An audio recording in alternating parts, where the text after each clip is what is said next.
China is Pakistan's lifeline, no secret there. China is the Nepal government's guide and mentor and by most accounts creditor too.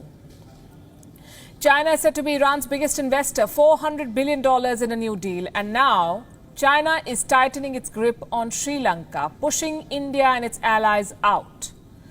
On our cover story tonight, we bring you the latest episode in China's encirclement strategy and how it is building ports and infrastructure around the Indian subcontinent. Sri Lanka, we know, is key to China's strategy in this region. Sri Lanka had to give up the Hambantota port to China on a 99-year lease. And with this port, Sri Lanka has given China a strategic foothold along a critical commercial and military waterway. Well, if this wasn't bad enough, here is the latest. Sri Lanka is said to be rethinking a port deal with India. Chabahar in Iran may not be the only Indian port facing uncertainty thanks to China. Here's another one. This report came out 10 days ago. It says Sri Lanka's president Gotabaya Rajapaksa is reviewing the Colombo port deal, a deal that was signed between India, Japan and Sri Lanka. Despite favourable terms, Colombo seems to be having a change of heart. A memorandum of cooperation was signed in 2019. The deal was to allow India and Japan to develop a new East Container Terminal. As per the agreement, Sri Lanka gets 51%, which is a majority stake. India and Japan hold the rest. But now President Gotabaya Rajapaksa might shelve this deal. Why? You have to listen to the reason being given here. Apparently, the workers at the Colombo port want the deal scrapped. Well, it's a bit hard to swallow. Let me give you another reason. Sri Lanka is flush with Chinese funds. China is its biggest single lender, holding 12% of Sri Lanka's debt. So China dictates terms. And this is not conjecture.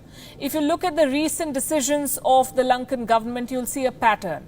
President Gotabaya Rajapaksa seems to be distancing himself from grants and funding offered by the Quad nations. In June, a Japan-funded rail project was shelved in Sri Lanka.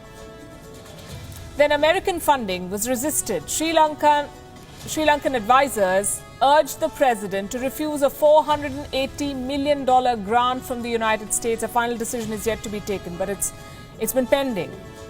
And now India's role in the Colombo port is under a shadow. These developments benefit only one party, and that is China. Beijing is securing its investments and driving others out. China's strategy is very clear. It wants to have a strong foothold in Sri Lanka and for the long term. Let me give you something else to chew on. Lankan politics and China's role in it.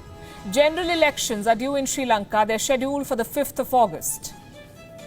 It's a busy time for the Chinese. Reports say they're cultivating a quote-unquote wide swathe of political allies.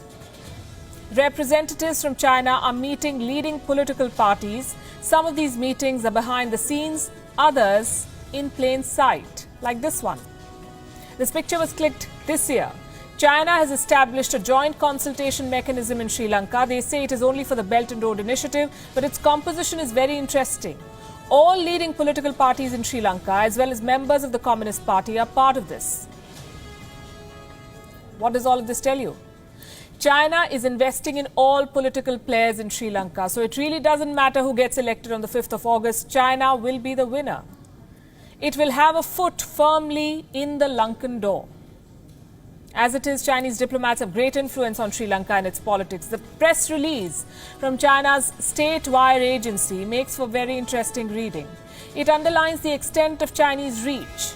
6 days ago, the Chinese embassy said it has donated masks to the Election Commission of Sri Lanka. The statement goes on to describe how China supports Sri Lankan central and local governments, enterprises, organizations and individuals.